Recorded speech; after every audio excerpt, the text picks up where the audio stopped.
Welcome to the Gritcast, where we get into the nitty-gritty of all things hockey. From the East to the West Coast. Here are your hosts, Matt Pierce, Nikosh Ganguly, and Darius Dominguez. All right, everyone, welcome back to the show. The Leafs have lost again in the playoffs, as did the Oilers. We're going to talk about both teams today, give a little preview of the Western and Eastern Conference Finals, and dive into some other stuff surrounding the league, which actually isn't a whole lot.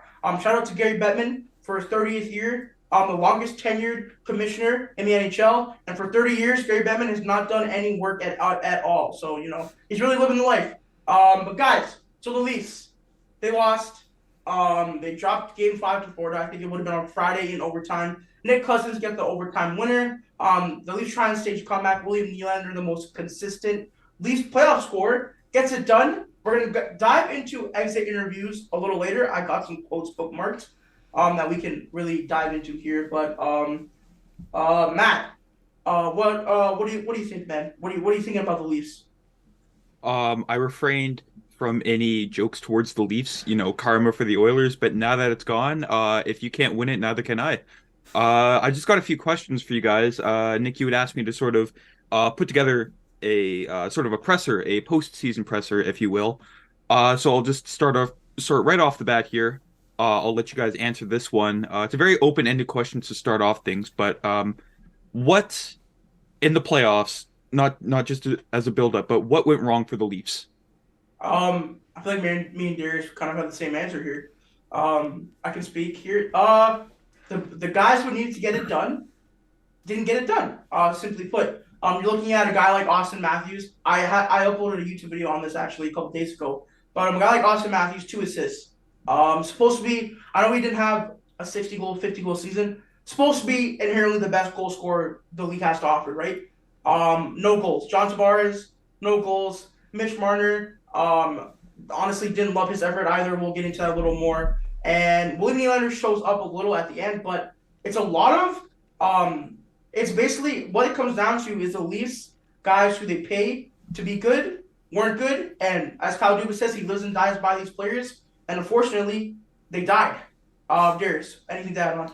Yeah, they died again, and it was kind of like the very high of the Tampa series, right? Where it's like maybe you shouldn't have won every game, maybe you should have got swept, but they just found a way, and it was like that's very refreshing to see.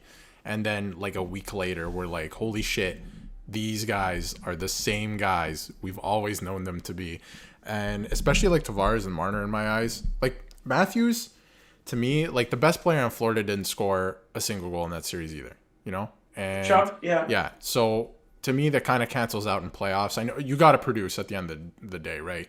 Like how many playoff series did the Penguins win back in the day with Crosby not scoring a goal in the series? Probably not many. Probably zero. But like if you really think about it.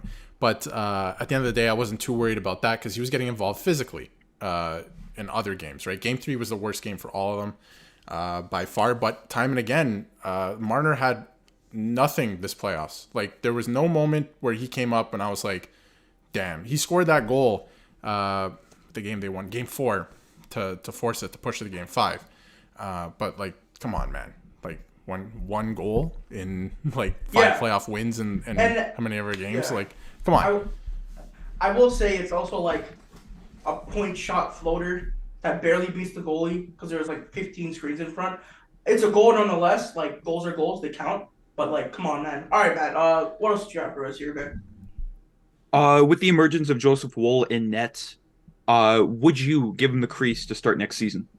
Darius, I went first last time. I would go with him as the starter for next year. But I would rock with Samsonov still too. He's an RFA, so I'd bring him back under a reasonable cap hit if possible.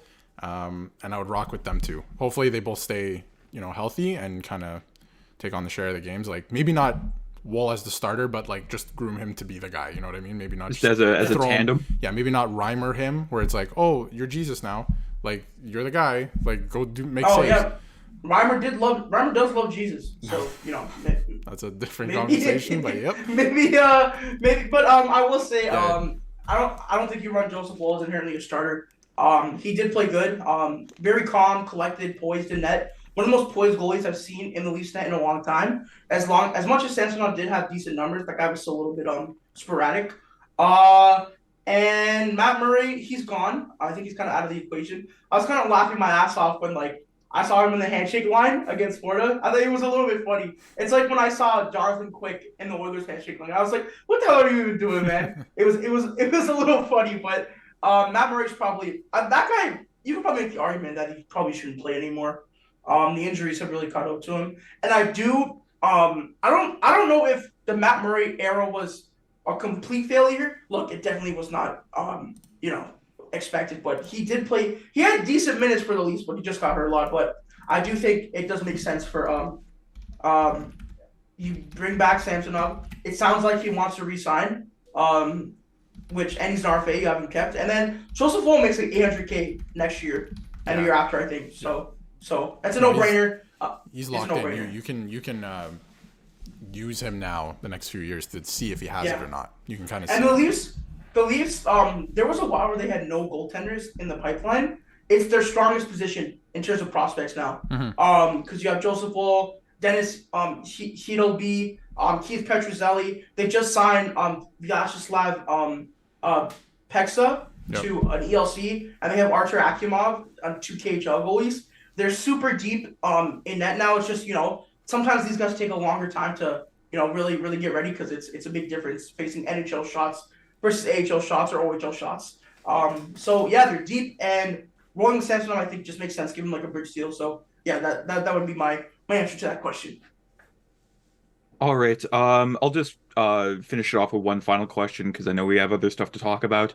But in the regular season, the Leafs are this like juggernaut. They're running through the league, and in the playoffs, the mentality sort of changes where they sort of play down to their opponents or just don't provide a level of a play that was, carrying them to the success in the regular season. What do you think sort of leads to that sort of mentality change? I think what really leads to that mentality change is the shock of how different defense plays in the playoffs and how more physical it is. Because you gotta understand, right? In the regular season, you're facing a lot of teams that are not trying to win, too. Yeah, exactly. half the league is like shit, right? And then it's also like half the league doesn't have as great as the defense. You're not facing the same team every day. They can't game plan for you. In the playoffs, people game plan for you, and it's a lack of adjustments. And I think you mentioned how they played down to their competition and how they're juggernaut in the regular season. They played down to their competition in the regular season as well, and it hasn't changed in the playoffs. I think we talked about this last episode. I think the Leafs were mentally prepared to go into an insane war against the Bruins, and they got the Panthers, and they were shocked at how good the Panthers were. And this brings me back to the Mitch Marner conversation. Teams game plan for that guy, and they found an easy way. It seems like aside from like John Cooper, because Marner's done good against Tampa for the most part, teams have found a way to shut him down. And when you shut Marner down, I know Matthews is supposed to be his own player. Matthews has no space to do anything because they can just focus in on him. Marner, he's very perimeter centric, and in the playoffs, the perimeter, it's hard to create from there. You need to get into the dirty areas, and I think that's one of the main changes. They don't know how to tactically or mentally adjust when it gets a little tougher for them. Yeah, like you said, they don't mentally adjust for the playoffs. They go in with the same mindset, and they get punked. They get absolutely punked every year. They play like they're trying not to lose. They never go after a game. I've never seen them play a playoff game. Maybe in the Babcock era, like against the Bruins, like one of those series. Maybe they're playing a little more aggressive, but honestly, under Keefe especially, they play like they're trying not to lose, and you're gonna lose if you play that way. Like you're playing scared. You're playing with anxiety, and Marner plays like that a lot. Like he's in the embodiment of that. He is scared. His production after game 4 of every series he's played is literally 0, like negative. He doesn't do anything. He doesn't. He's a ghost except for when he takes over the glass penalties in game 6s. Like don't forget his secondary power play assists. That's right. Yeah. Awesome. But he he especially plays like he's scared to lose, and the team embodies that, and they just don't mentally adjust, and they don't get after it. They don't, in the playoffs, it's always, initiate, don't retaliate, and they don't initiate shit, and that's why other teams punk them, because under the current rules, which should change, but that's a different conversation entirely, and Gary Bettman sucks. 30 years. And he sucks. That's a different conversation, but under the current rules, they don't have it because they never initiate. Yeah. Now, what I do want to get into a little bit, Matt, thank you for that. Appreciate it. No problem. Thank you. Good way for some insight there. But I did get a couple of quotes from the season-ending availabilities or the locker cleanouts. Shanahan did not speak, which is interesting. He gone. Something we can dive into. The first quote I want to get into is Ryan O'Reilly.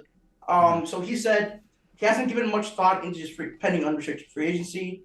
But he did. Chris Johnson did say he sounds like he wants to test the market. Now, I can see it both ways, honestly. Maybe he'll come here for less. But if you go into Cap Friendly and look at the free agents and sort by centers, he is far and away the best free agent center available. It's not close. So I think some team, we'll see. Former Stanley Cup champion, he's won a Selke before, right? I'm not sure about that, actually. Not too sure because it seems like it's a very Bergeron-dominated award. Yeah. I know, sometimes they give it to someone else, but he won in 2019 when they won the cup. Yeah. So Selke winner, Conn Smythe winner, Stanley Cup winner in 2019, which is not too far for GMs in hockey. Some team will pay that guy a lot of money. I know he's already been there and done that in terms of the cup, so maybe he'll stay here for less. But I could see him leaving, and I wouldn't even be mad. What about you guys? Matt, go ahead. Yeah, like as an outsider opinion, like on the Leafs, like I don't know. It's just it puzzles me because like in the regular season compared to the playoffs, I'm expecting these guys to just run through and learn the lesson that they've learned in the prior years, but it just it never clicks.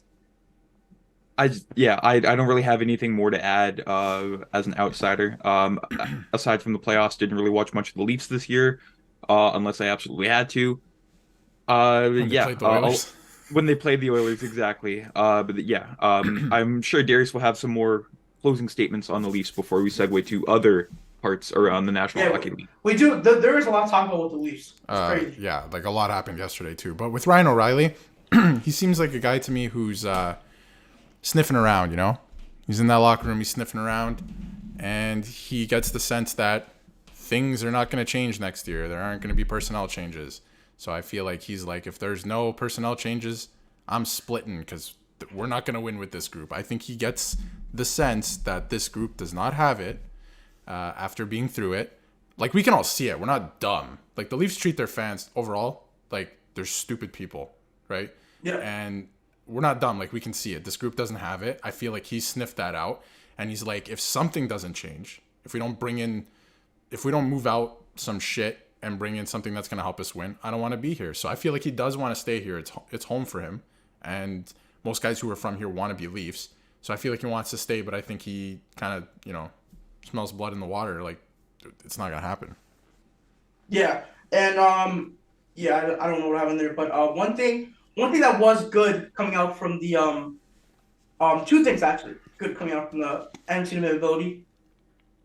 Both Austin Matthews and William Nylander made it like extremely clear that they want to stay in Toronto and don't really want to play it anywhere else.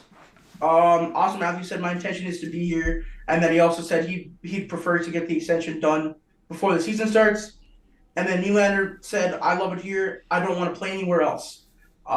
So this brings me to the question, because let me add on to that actually. Kyle Dubas said he's either going to sign in Toronto or take some time off. Uh-huh. He said he doesn't want to be a GM anywhere else or work anywhere else. And then he also said if he stays, he's interested in doing anything and says he would take nothing off the table. And he also talks about the Florida Matthew Tkachuk trade.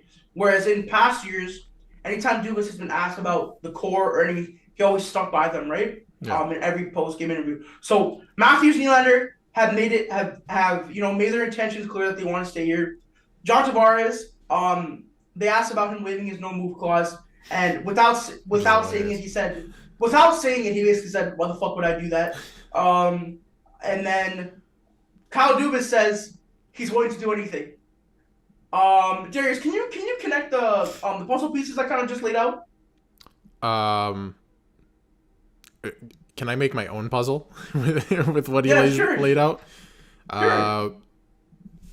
Matthews is gonna stay. Actually, you know what? Whoa, let's pump the brakes. Okay. If Dubas decides to stay, because he said he has to talk to his family, and it was actually very candid the way he came out and talked about his family and stuff. He amazing interview. Yeah, it was awesome. Amazing interview. Really, really insightful, and I really like Kyle Dubas, and I think he's a really good GM, and I feel like his family is catching a lot of flack, and that's why he was saying this year was really tough, and I don't blame him. So if he decides to take time off, it's completely up to him, and he's going to have that conversation. I don't know if they're going to fire him. I don't think they should. I think he put together a really good team, and I think the farm system is great. I think the whole organization has flourished under him. And I'm sure we'll get top to bottom, and I'm sure we'll get into the Shanahan thing, unless you want to get into it now. But if he stays, I feel like Matthews will be inclined to stay. He's going to make more money than he ever will anywhere else here. He'll be the highest paid player in the league. He'll be the highest paid player in the league. Endorsements would be stupid because you're a Leaf. You're not going to get shit if you're a Dallas Star or LA King or whatever. Like, nobody gives a shit about the LA Kings. Let's be honest. There's 6 other teams there. And are they going to fit you under the cap? Let's be realistic. So I feel like he does truly want to stay here and win here, because if he does, he'd be a legend. Like, let's be honest, right? His legacy would be cemented. But, yeah, I think it all depends on Dubas staying. Matthews will stay. Tavares is not going anywhere. Why are we even talking about this shit? Like, why is anyone even mentioning that? That's so embarrassing that somebody brought up the no trade clause. Like, you got to be dumb to think he's moving. We come down to the other two. And to me, if I was GM, if I was Kyle Dubas, who has done most for me in the playoffs when it matters, and who's done the most for me lately? Nylander gets the spot. Marner, you're gone, bro. That's my thought process. Yep. Yeah, but who takes that contract, though? Oh, I'm sure there are teams. What do you mean? Dude, the guy is an 100-point player, man. Yeah, somebody will absolutely. It's not an anchor. It's not an anchor of a contract. It'll be a Tkachuk trade. It will. And whether the Leafs win it or not is up in the air. But I feel like you absolutely have to make that move, because the Raptors made that bet. Kawhi could have not played. He was hurt. And they won the championship. No, at some point, whether you lose or win the trade, the tree has to be shook. Right? You got to do something. And I think it also takes the peace of mind out of the other players on the Leafs that, oh my God, they traded Marner. You know what I mean? So it's like, let's try. It's like when the Raptors traded DeRozan and Lowry was like super pissed, didn't want to talk to Masai Ujiri, and then you look around, you're like we got a shot here. Yeah. So it's like, I think it's time to move on from Marner. I think I know, Matt, you said who's going to take that contract. It's not an anchor of a contract. He's a 100-point player consistently. He's a Selke finalist this year. He plays on the first power play unit. He plays on the second penalty unit. And some team will think they'll be able to figure out his playoff woes. And then it'll be really great when he gets traded to some team in the Western Conference. Is like point per game in like en route to the Stanley Cup, and then it's like, oh, they thought I couldn't win, even though Yeah, the history said you were bad. I think people are getting mixed up. Like, me thinking Marner going somewhere else means he can't win the Stanley Cup is not true. Like, you could go to a team that has a playoff style format with players that can get it done, and obviously he would do well because he'll be him, right?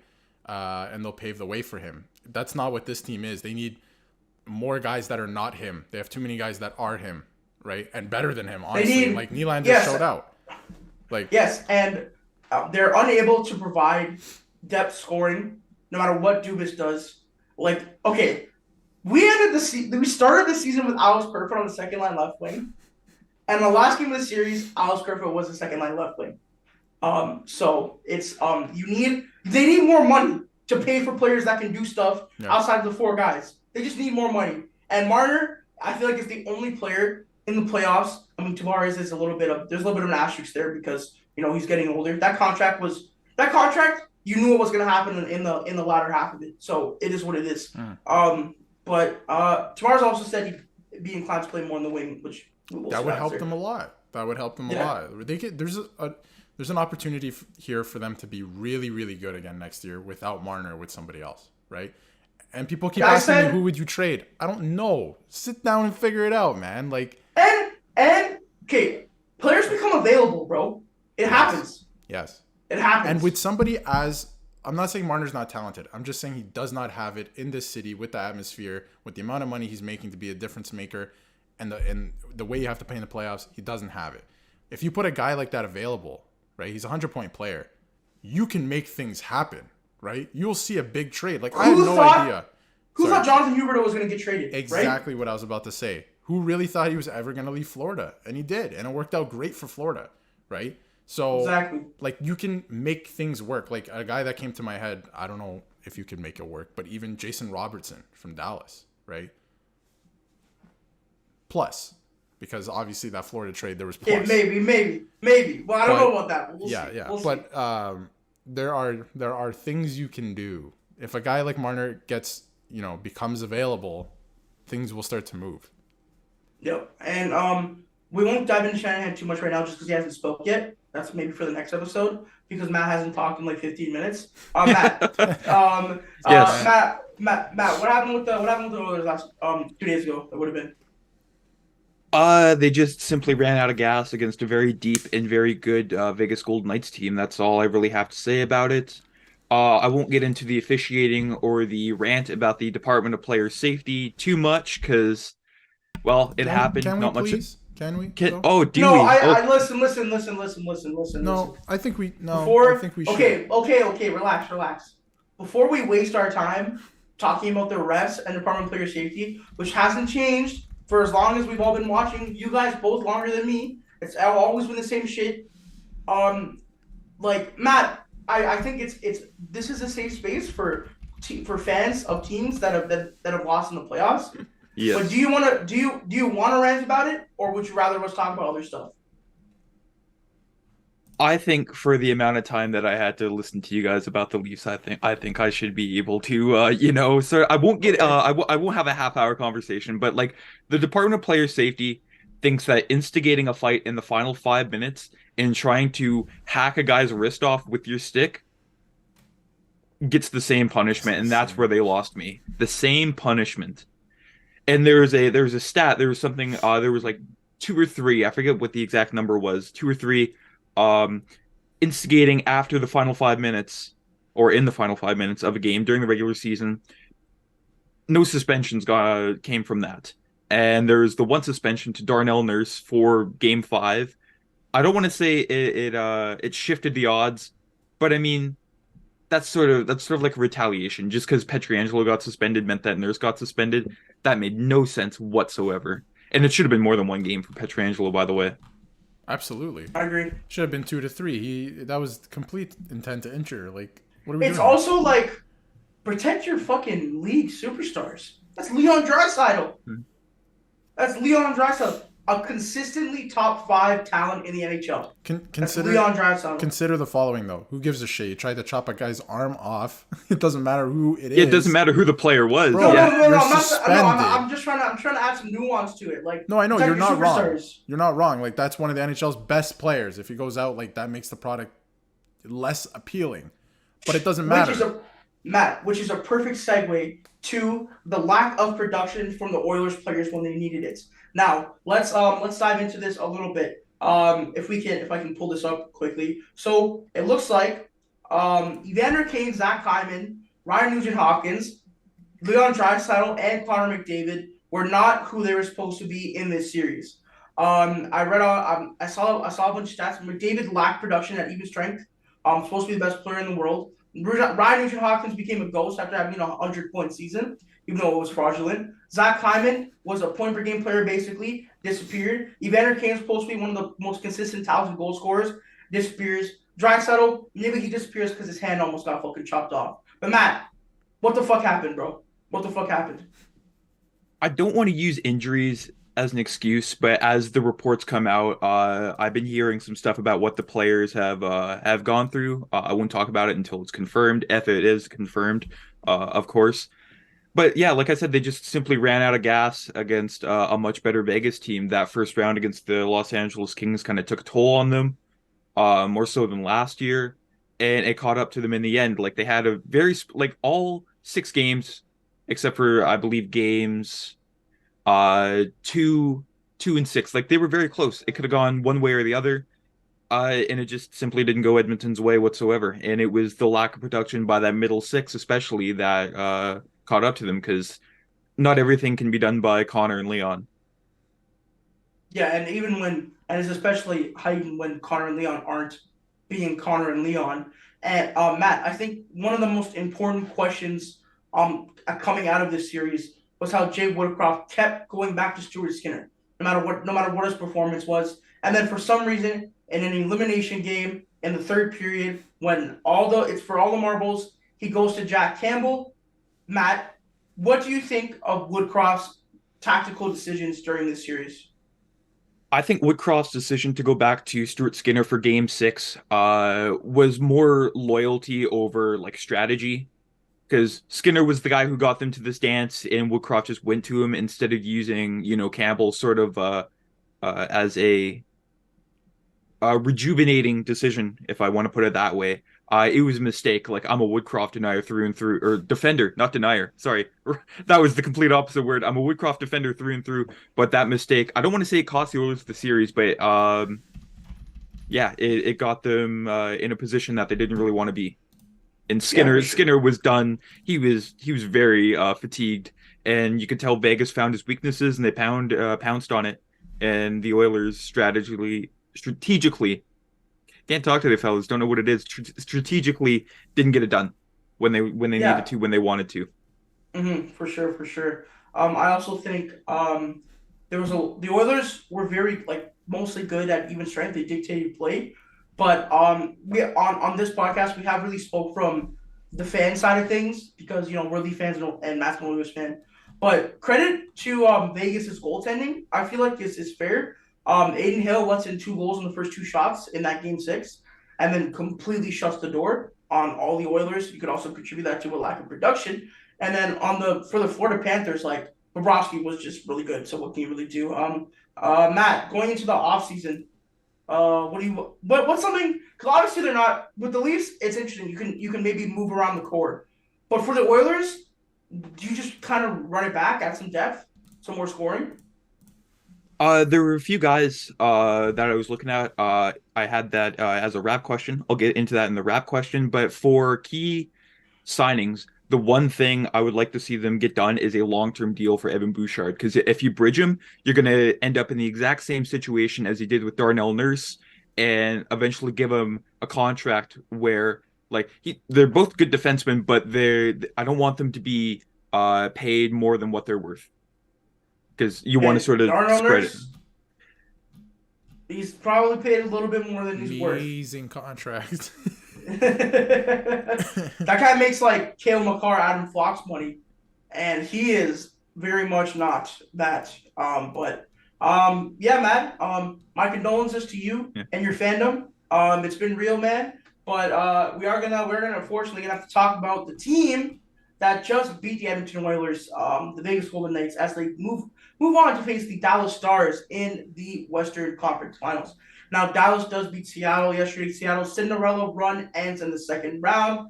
It was a great game. It was a good game.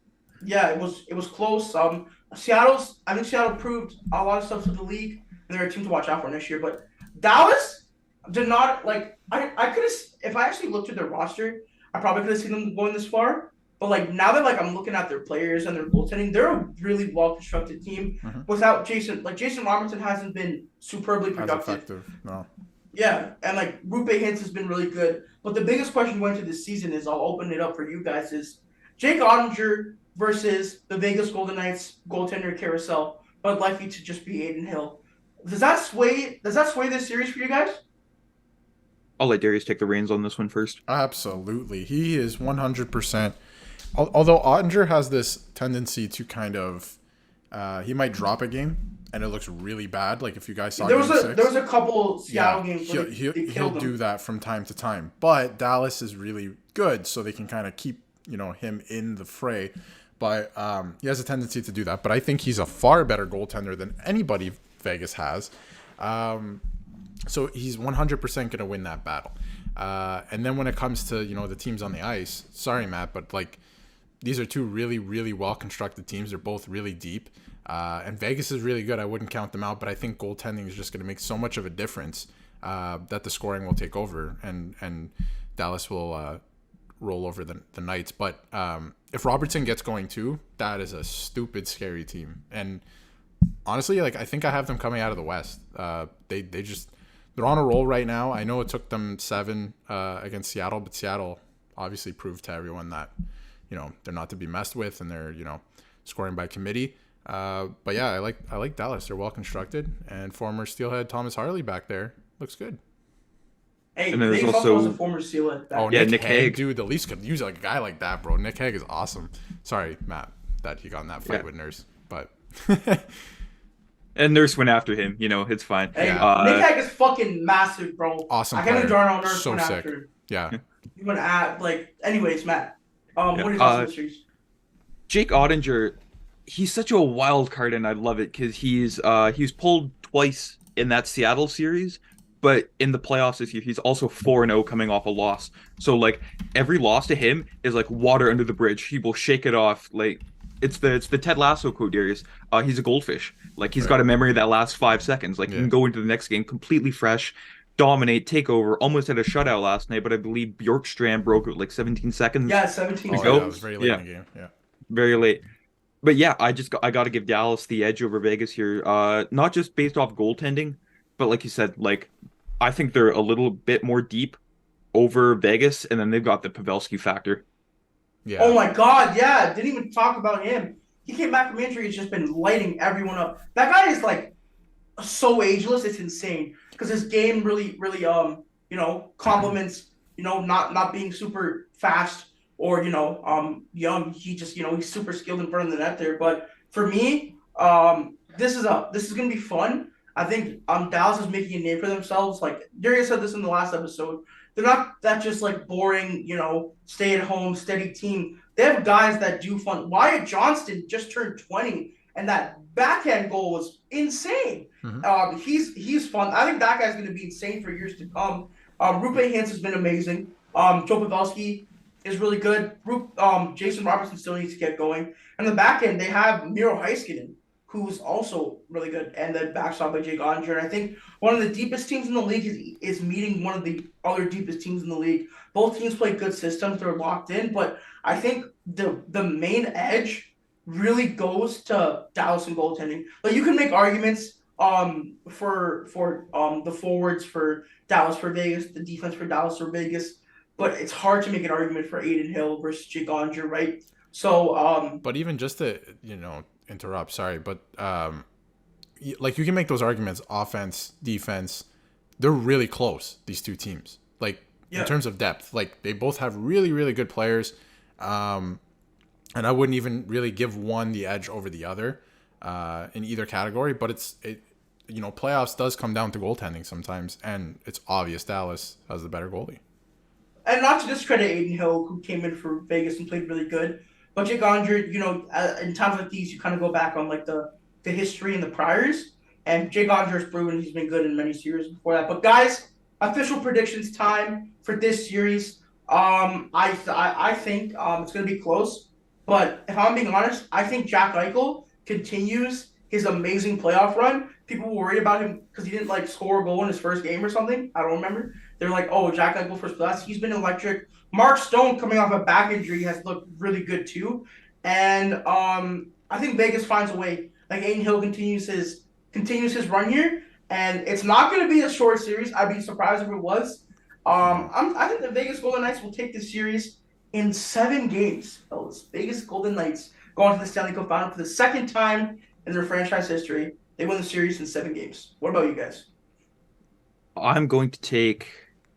See, it's a toss-up. It's a series that's a toss-up, but I'm going to take the Dallas Stars in 6 games. Wow. Okay. Wow. Yeah, I really like both teams, and I wouldn't be surprised if either of them won. And I have rooting interest on both. So I will have to pick Dallas, though, however, in 7 games. Vegas will make it interesting, and it's going to come down to the wire. Yeah, I think it's going to be one of the most, I feel like these Eastern Conference, the conference finals, maybe not, I feel like Vegas is a pretty big name team, but the other three teams aren't the biggest names. But the styles they play should make for entertaining hockey, Mm-hmm. which brings us to the Eastern Conference Finals. Two of the hardest forechecking teams in the NHL. They're gonna bang and crash into those boards to get the puck from you. Deep ass forward cores. Carolina even missing Teuvo Teravainen and Andrei Svechnikov. I think Teravainen's due to come back at some point, though. Oh, really? Yeah, Okay, I thought that's I huge. saw that. So I don't think he's going to start, but might be on the way. That's huge. So it helps. And then that team also, dude, I was imagining this team with, like, look at them now. They're getting contributions from, like, big contributions from guys like Seth Jarvis and Jordan Martinhook and, like, Jesper Fast. Mhm. Imagine this team with Max Pacioretty, Andrei Svechnikov, and Teuvo Teravainen. Like, It's kind of silly. right? It's a little bit wild. And then we move to the other side. The Florida Panthers, people know not to underestimate them anymore. They were underestimated against Boston. They were a little bit underestimated against Toronto, and they dealt with both of them. And now they're in the conference finals. But guys, I think Carolina, their defense is just too good. When you look down the pipeline there, look. I think Florida has a lot of good forwards. They're scary. They have guys like Nick Cousins on the second line left wing contributing. But I think when you have their defense, it's like Aaron Ekblad, Brandon Montour, and a bunch of like guys, right? But you look at Carolina's defense, Brandon Burns and Jacob Slavin is like, I feel like one of the top players in the league. And then you go deeper. Shane Gostisbehere is a great player. Brady Shea's giving them amazing minutes. They have a lot of good guys.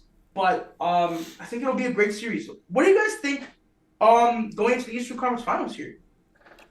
Yeah, I think you sort of said it best. Like, you can't underestimate Florida anymore. Like, we've learned our lesson from the past two series, and it's going to go long. It's going to be another deep series for both these teams. Even though Carolina dumped New Jersey off in 5, but it's going to go the distance, I believe.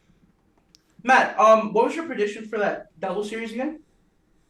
The Devils over Carol, was it 5 or 6 games? I think it was 6 games, yeah. 6, okay. You But nailed here's the that thing. one, buddy. Here's the thing. At the beginning of the Reverse season, Uno. you can go back to our season preview. I had Carolina winning the East. Don't know why I went back on that, but You did. don't yeah. say I didn't say that, fellas. Well, we can't ignore that. You know what have you done for me lately? Is Matt being wrong? So yeah, Matt, you're an idiot. Anyway, Thanks. Darius, what do you think going into this series? I think it's pretty. So, okay, I just want to start with. I just found something that Teravainen is actually cleared, so he can go if. He's coming back. If Brendan Moore is, it literally says if Brendan Moore wants to put him in, he's good to go. So, that spices things up a little bit because he's a good player and he's fresh. But I think the Florida Panthers' magic run has come to an end, and it's going to come to an end here, and I'll tell you why. They played the bum Boston Bruins, the fake pretenders, in the first round. Okay, the President's Trophy. Boston it's also Bruins. like the Bruins with like 3 functioning players. That's what I mean. They were frauds, as we found out. They're all hurt. The guys are playing with herniated discs, which shouldn't be allowed. Goalie's hurt. Perfectly fine goalie sitting on the bench. Don't know what that's about. Anyway, so they beat that team in 7 games, right? Fantastic. Overtime. Game 7 overtime. Overtime, yeah, fantastic. Great for them. Then they play the Leafs, who beat themselves. Let's not, come on. Florida's forecheck is great. They capitalized off chances. They played to their game plan, but they beat a team who beat themselves. So now they're playing a real team. And I know I called the Canes frauds, and that's only because they have never proved it to me until now. They've finally got over the hump and proved it to me here. So I feel like now that they've removed that mental block, they're ready to go. They're firing on all cylinders. They're getting a guy in Teravainen back from injury who's a great player. The way they play, they can play off the rush. Like, they can play New Jersey's game, right? They played them to a tee off the rush. They can play a more defensive game. They're a cohesive unit, and they're showing it. And, Frederik Andersen, not my favorite goaltender, especially in the playoffs, but he's holding it down, and he's playing well. And they play really, really well as a team. And I really like them. I don't think they're going to make the mistakes the Leafs did to let Florida capitalize. So I don't think Florida's going to be, I don't think they're going to have much room to breathe. So I think Carolina takes it, and they're finally going to break through and make that Stanley Cup final for the first time since 2006. Yeah, and I think like you said, the Leafs were known for playing a full 58 minutes of every game, but then and lose 2 minutes happens, and then 2 minutes happens, and Florida pots 3 goals and they lose, right? So Carolina isn't really known for making these kind of mistakes. Though they're as well of an oiled machine as any machine can get. It seems like no matter what line is out there, they play the same style, and it doesn't matter who's out there. You feel like the players are the same almost, because they're gonna fight for every puck. They're gonna get shots on net. They're gonna force you to make the wrong play. And I think on the podcast we do play a little bit of devil's advocate. I'm not gonna underestimate Florida. I said the same things about them that I said in the Leafs series. I think it looks like Bobrovsky will play good. Maybe not underestimate him anymore. But that defense to me was not exposed as much as it should have been in the Leafs series. And I think Carolina is really going to go at guys like Mark Stahl throughout the series, or like even Armando Gudas. And Carolina is not afraid to mix it up too. Like Brent Burns, that guy's a dog. So they're not afraid to mix it up. And I think Florida will play good. I think it's going to be an entertaining series. In saying that, I don't know how much I'm actually going to watch it, but I will go with Darius and say the Carolina Hurricanes will make the Stanley Cup Finals, and they will beat the Florida Panthers in 6 games here. Matt, what do you think? Yeah, Carolina is easily the best team remaining, and they will take it in 7 games. Best team remaining. Best team remaining. Wow. Yeah, I'll throw that out there. Out of 4 teams, not exactly a hot take, but they're the best team remaining. Okay, so I have an interesting proposition. We should pick like our Stanley Cup favorites now too. But let's give like our, how many games we think that Florida will take it or Carolina will take it. I said Carolina in 6. You did? Yeah. Okay, Carolina. I'm gonna take Carolina in 5. Okay, I took Carolina in 7, so 5, 6, 7. There you go. Nice work, fellas. Nice. I also think one thing with Carolina is their roster goes them being favorites to me goes deeper than just like their roster. It's even like their system and their coaching. You know what I mean? That's what kind of puts them above the rest. Not to discredit any of the other coaches they obviously have to be a little good to be in the relax. I saw that face you made about Paul Maurice. But yeah, you have to be somewhat good, and I think Carolina. I think I would cry if the final was Dallas, Florida. It might be like I don't know. Dude, even this conference final, like I would really. I'm very excited to see the ratings, as opposed to other years. I'm so excited. I'm also excited for Nuggets Lakers. Exactly. Hey man, Heat Celtics. That's gonna be hard. Vegas. I would really love a Vegas Carolina Finals. I think that would be a lot of fun. Also, a kind of a fun jersey matchup, a little. So that would also be a little cool. But guys, moving on from that, there is some stuff going on in the league, specifically with the Ottawa Senators. Ryan Reynolds, basically, not going for the Sens anymore.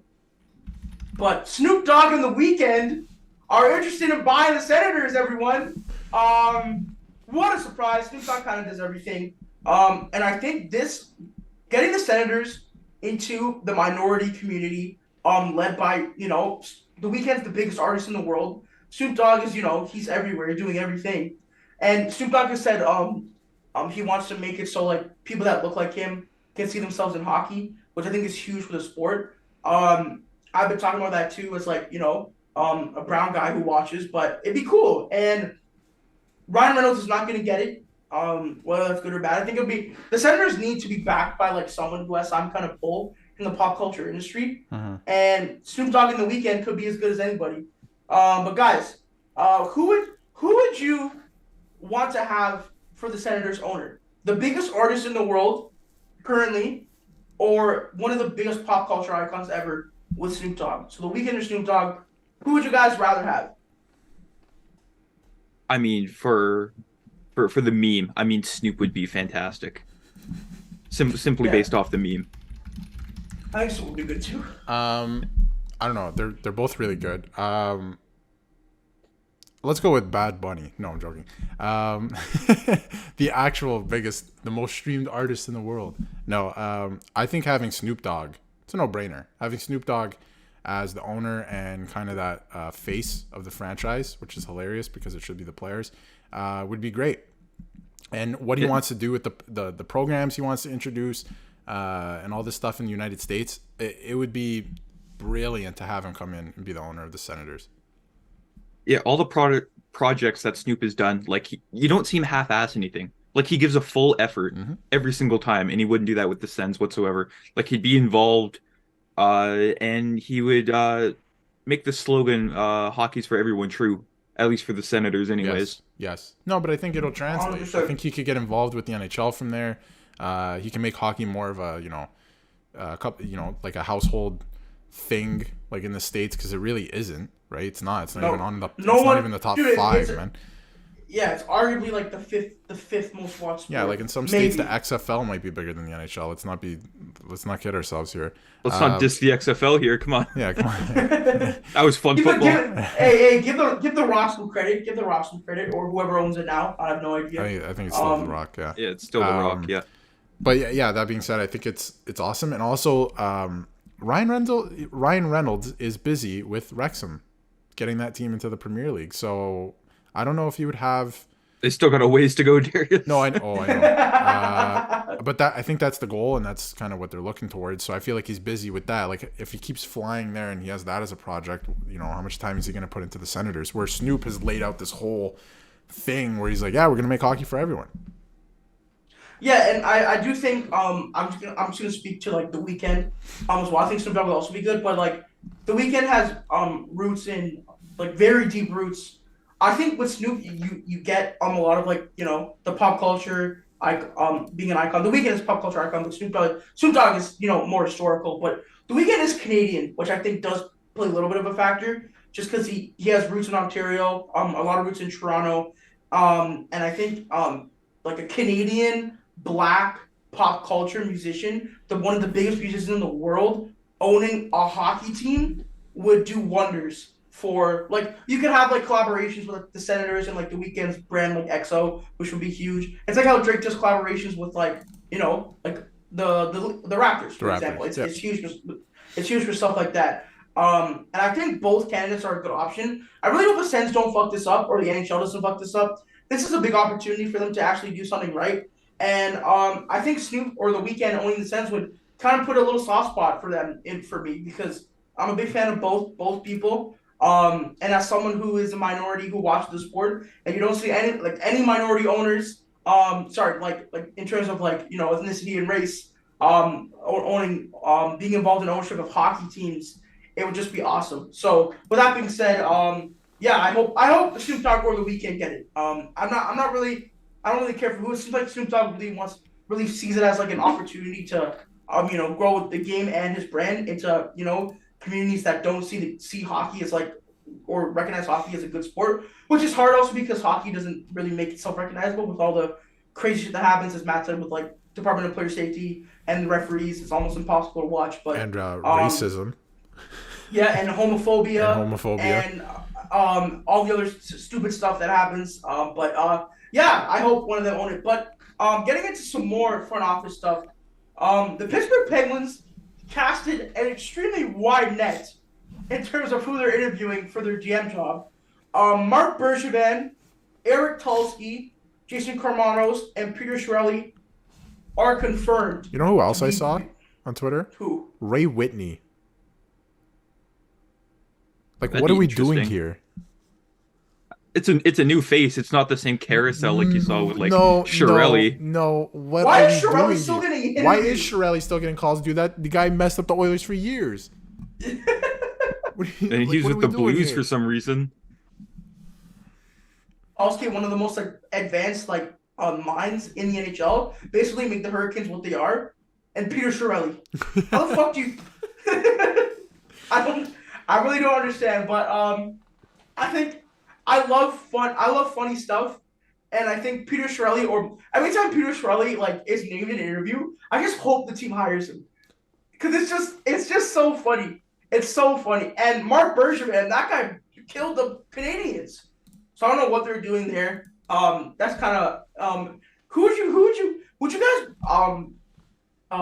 enjoy Peter Chiarelli as GM of the current Pittsburgh Penguins? No. As an outsider, yes. Just so I can see another fan base suffer. That'd be fantastic. Matt's a certified hater. No, I am a certified hater. No, the last few years of Crosby and Malkin and those guys, and they just re-signed them, which was probably a mistake anyway. But like, no, that's a disaster waiting to happen. What are you doing? Well, no, here's the thing, because Crosby and Malkin would tell Shirley to go get their friends, and he'd do it and get fleeced in the process. Oh, so now we are the Chicago Blackhawks. Yeah. Y'all Kunitz is like the assistant coach or something. And they'll bring back like Pascal Dupuis. Go get Fleury's Fleury. coming back. Yeah, Fleury's coming back. Fleury's season. coming back. Fleury's coming back. But I think it's interesting because when Hextall made all those signings, I didn't hate them at first because somehow I was like, damn, Hextall managed to keep everyone. The only one I was kind of iffy on was like, I don't know why he gave Jeff Carter that much money because like he's old as fuck. But we'll keep following this Penguin story. I think it'll be interesting. Matt, for our last segment here. Yes. I haven't watched a second of this, but first thing before I get into it, Matt, can you talk about the jersey you're wearing? Oh, for those that are watching the video podcast, this is the Winnipeg Falcons throwback from the 2004 World Cup of Hockey.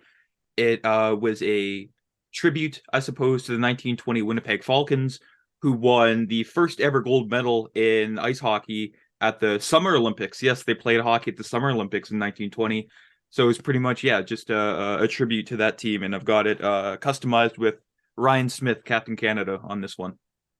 There you go. And Matt, talking about national tournaments. What's going on with the World Championships? Because I do not care. The World Championships. I watched one game this morning. I watched Denmark, Austria. Absolute barn burner there. Canada right now is 3-0, 2 wins and then 1 overtime loss. Just a very questionable team because I know all the 2018 World Junior players are ineligible from this team. So you got guys like Jake Neighbors, Jack McBain, Adam Fantilli, a bunch of the younger kids, Jack Quinn, Tyler Toffoli, and Milan Lucic is on this team, which I thought was absolutely hilarious because when you think international hockey on the big ice surface, you think Milan Lucic is there to be a game breaker. And then, Denmark, watched a bit of that Denmark game this morning. Nick Ehlers looking good, coming back from his injury-plagued season. Oh, he looks good? Yeah. You could have used him on that first power play unit. Could have. Should have, would have, could have. But it's a long tournament. There's 8 teams in each group. Canada's only played 3 games, so got 5 more games left in that one. And that is my international report. Now, Matt, sorry to intervene, but yes. What's up? So this tournament, right? Yeah. I feel like it's a bigger deal not in Canada, just like the World Juniors are a big deal here and not anywhere else. Oh, it's the complete opposite because the Europe doesn't care about the World Juniors as much as we do about as we do the World Championships. It's pretty much just like, hey, do you want to golf? No, okay, you're going over to Europe and you're representing Team Matt, Canada. I want to ask you. I feel like as the World Championships have kept on progressing, like some of the premier national players have been less willing to go. Like I remember when your Crosby went. Because the Penguins are eliminated early. Yeah, like players were going, but now it just seems like they'd rather because like injuries are so prominent in today's sporting world, they'd rather just take the rest. Do you think that's just like a factor of just injuries in the NHL, or it's just like it's just a general decline of watchability and just like people don't really care?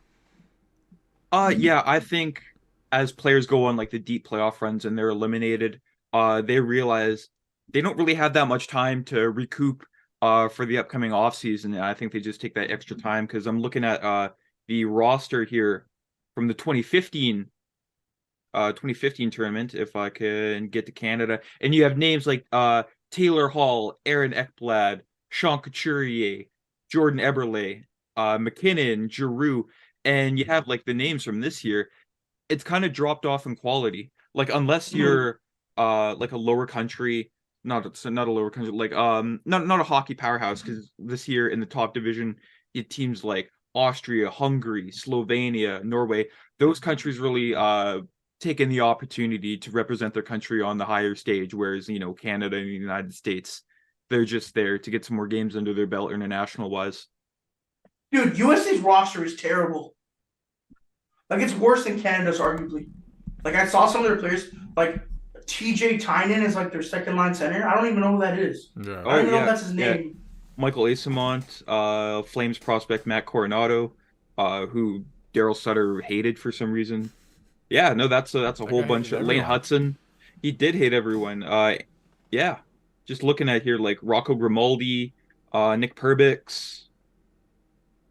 It's certainly a hockey team. That's certainly a hockey team. Guys. It's That's certainly a hockey team. Oh, and not only that, but in net, fellas, Casey DeSmith. What the fuck? Who's Canada's goalie? Who was Canada's goalie? That's a great question. Oh man, they don't even know. Oh man, hold on. Can we guess? Yes. Ooh, that could be fun. Okay, guess. Is he in the NHL? He is, right? He is. Yes. Okay, is he a starter or a backup? Backup. Ooh. It was a tandem. It was a tandem. A tandem. It wasn't Kemper. Nope.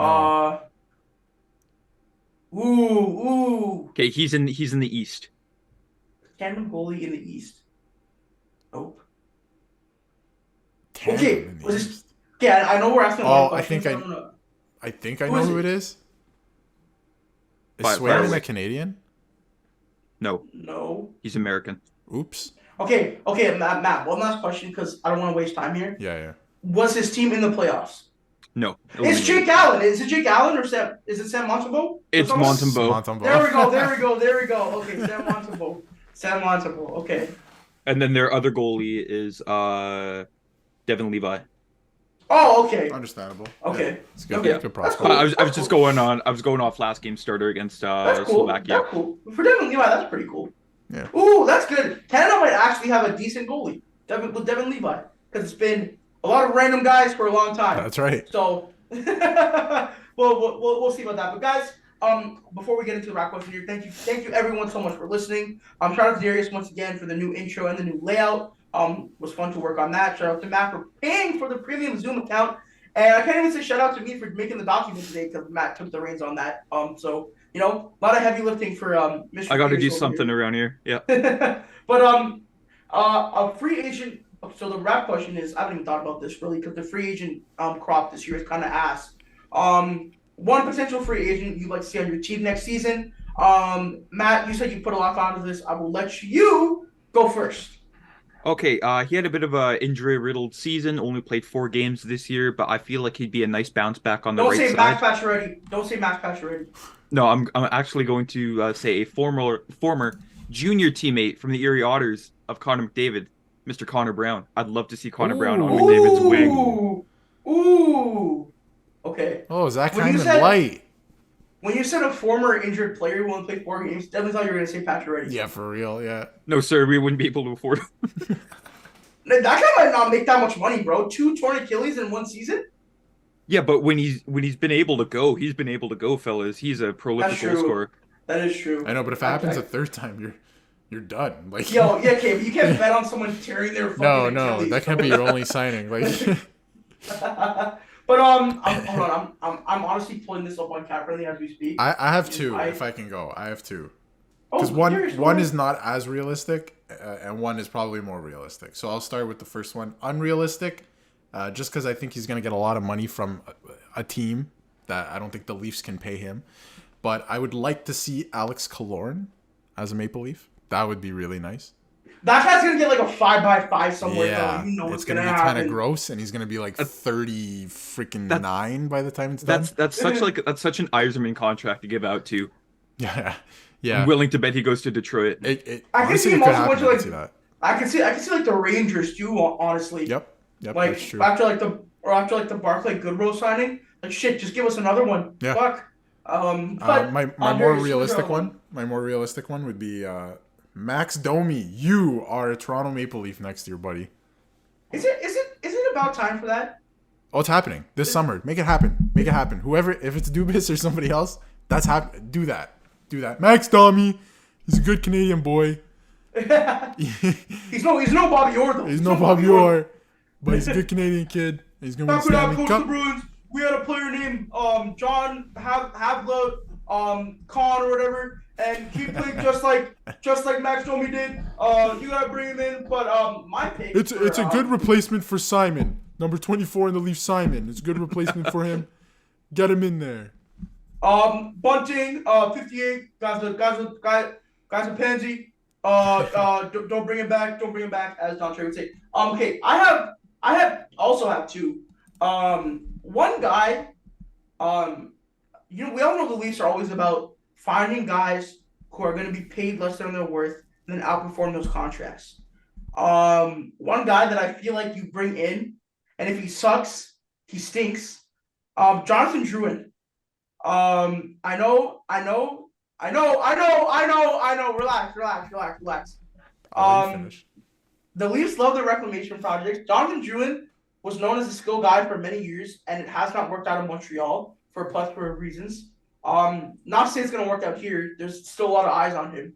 But if you bring him in, I remember when the Leafs brought in like Nikita Gusev on like a PTO and he sucked. Yeah. Like maybe you do that with a guy like Drouin, or give him like not because that guy shouldn't make that much money. He doesn't play much or produce that well. But I think Jonathan Drouin is a guy I wouldn't mind.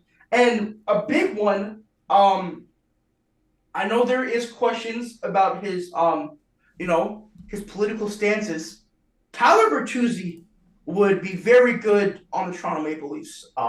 It's gonna be quite costly, but if you move a guy like Mitch Marner, which I think they might do, Michael Bunting's probably not coming back because I think he should probably go get his money elsewhere. Mm-hmm. Tyler Bertuzzi, man, would not mind that, but I think free agency is some more predictions we will definitely dive into once we get closer to July 1st past the draft. Some off-season topics as we do here, but Matt, Darius, that being said, we will wrap the show here. Thank you all for listening so far. Subscribe on YouTube, follow us on TikTok, follow all our Twitters, do all that fun stuff. The Leafs Oilers season is over, so now me, Matt, and Darius are gonna have a little bit less to talk about, unfortunately. So yeah, we'll see what happens there. But guys, if you listen today, have a great day.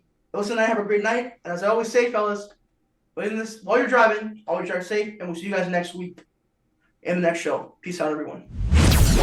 For more content, visit our YouTube channel and check us out on Spotify and Apple Podcasts. Don't forget to follow the guys on social media at Matt_Mondays, at Nick LaFlame, and at Darius Dominguez.